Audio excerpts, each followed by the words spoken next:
Ici, comme à la question 4, il faut faire attention aux valeurs que peut prendre m. On voit que si m est égal à 0, on aura une division par 0 ici, une division par 0 ici, et donc ce n'est pas possible. On va donc devoir enlever 0 aux valeurs possibles du paramètre. Donc l'ensemble de variations de m, ce sera donc tous les nombres réels moins la valeur 0 qui pourrait poser problème. Maintenant, il faut qu'on se débarrasse du dénominateur m, on va donc multiplier par m partout. On obtient 1 plus mx qui est égal à m carré moins x. Une fois qu'on en est là, on va passer tous les x du même côté, à gauche, tout ce qui n'a pas de x à droite. On obtient donc à gauche mx plus x, et de l'autre côté, m carré moins 1. On met maintenant x en évidence, on obtient que m plus 1 fois x, c'est égal à m carré moins 1. On aimerait maintenant diviser par m plus 1 de façon à avoir x égale une expression qui dépend de m. On ne peut pas le faire si m plus 1 égale 0, puisqu'on ne peut pas diviser par 0, donc on va commencer par traiter le cas particulier. Le cas particulier, c'est si m plus 1 est égal à 0, et donc si m est égal à moins 1. Donc cas particulier, si m égale moins 1, on va voir dans quel cas on est. On remplace m par moins 1 dans l'égalité encadrée. On obtient donc 0 à gauche, et de l'autre côté, moins 1 au carré, cela fait plus 1 moins 1, ça fait 0, donc 0 égale 0.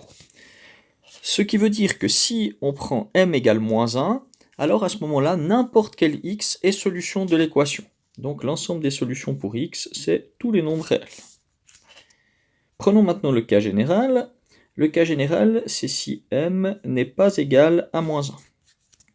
Dans ce cas-là, on peut diviser par m plus 1, et on obtient donc que x est égal à m carré moins 1 sur m plus 1. M carré moins 1 se factorise, c'est une des identités remarquables, a carré moins b carré, et donc on peut écrire ça m plus 1 fois m moins 1 divisé par m plus 1. Comme on est dans le cas où m n'est pas égal à moins 1, il n'y a pas de problème, on peut simplifier par m plus 1, et on obtient donc m moins 1.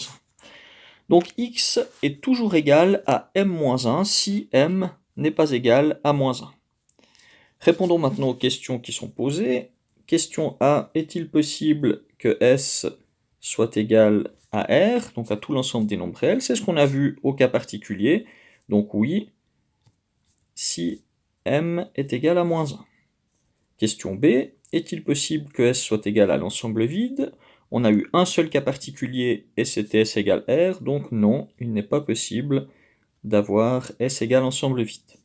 Question C, est-il possible d'avoir S égale 8?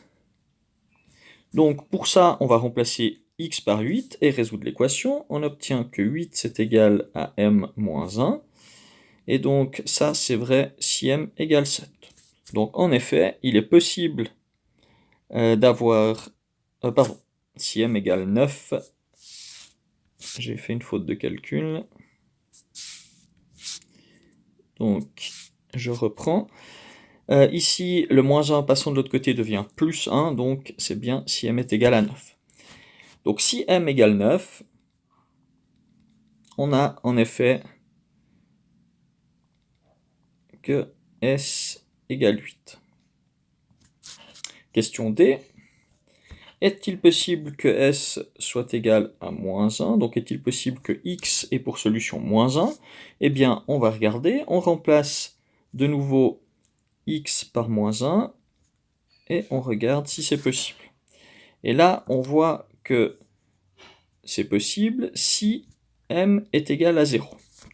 Mais si on revient tout en haut, on voit qu'on avait enlevé la valeur 0 de l'ensemble de variations de m. Donc m, la valeur 0 a été exclue pour m dès le départ. Donc là, on aimerait prendre m égale 0, mais ce n'est pas possible. Donc non, c'est impossible d'avoir s égale moins 1.